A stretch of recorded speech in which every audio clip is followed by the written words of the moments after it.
الحمدللہ وکفا والصلاة والسلام علی من لا نبی بعد اما بعد فاعوذ باللہ من الشیطان الرجیم بسم اللہ الرحمن الرحیم وعباد الرحمن الذین یمشون علی الارض ہونا صدق اللہ العظیم۔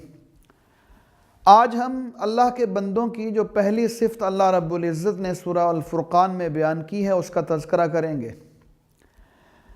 جب کسی فرد کا تعارف پیش کیا جاتا ہے تو جس کے پیش نظر یہ تعارف ہوتا ہے اس کا اپنا معیار ہوتا ہے۔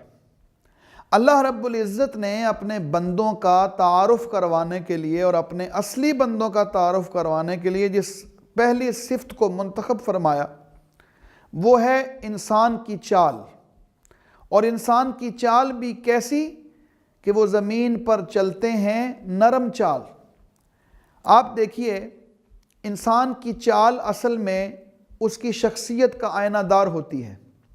اس کے دماغ کے اندر کیا سوچ ہے، کیا فکر ہے اور کیا تصورات ہیں، اس کا اظہار انسان کی چال سے ہوا کرتا ہے۔ ایک گھمنڈ کرنے والا، تکبر کرنے والا، غرور کرنے والا انسان اس کو اس کی چال سے پہچان لیا جاتا ہے۔ اسی طرح وہ انسان جس کے اندر اللہ کا خوف موجود ہوتا ہے، رسول اللہ صلی اللہ علیہ وآلہ وسلم کی اطاعت اور فرما برداری کا جذبہ موجزن ہوتا ہے تو اس کو بھی اس کی چال سے پہچان لیا جاتا ہے۔ اسی لیے اللہ رب العزت نے اپنے اصلی بندوں کی سب سے پہلی پہچان بتائی کہ یمشون علی الارض ہونا، وہ زمین پر نرم چال چلتے ہیں۔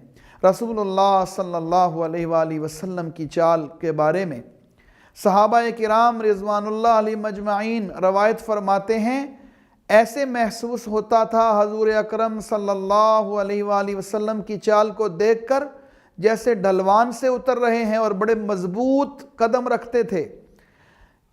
صحابہ کرام رضوان اللہ علیہ مجمعین، حضرت عمر فاروق رضی اللہ تعالی عنہ نے ایک نوجوان کو چلتے ہوئے دیکھا، بڑی مریل سی چال چل رہا تھا، اسے روک لیا، اسے پکڑ لیا۔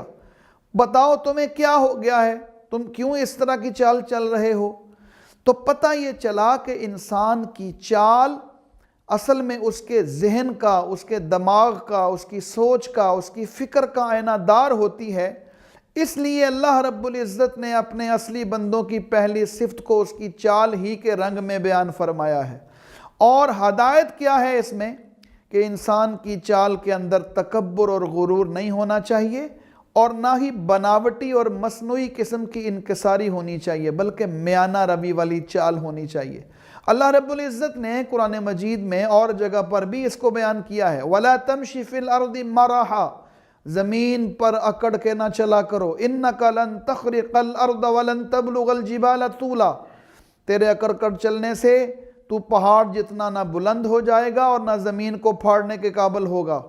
یہ دیکھیے زمین پر اکڑ کے چلنا اللہ رب العزت کو پسند نہیں ہے، بلکہ اللہ کو اپنے اصلی بندوں کی پہچان یہ بتائی، اللہ نے بیان فرمائی کہ وہ زمین پر نرم چال چلتے ہیں، ان کی چال کے اندر تکبر اور غرور بھی نہیں ہوتا، اور نمائشی قسم کی جو انکساری ہے وہ بھی موجود نہیں ہوتی۔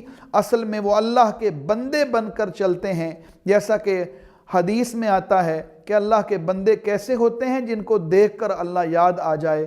اللہ تعالی ہمیں ان آیات پر عمل کرنے کی توفیق عطا فرمائے۔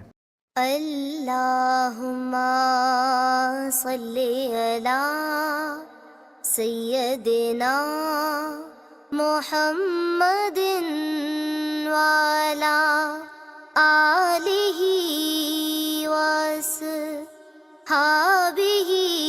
وسلم۔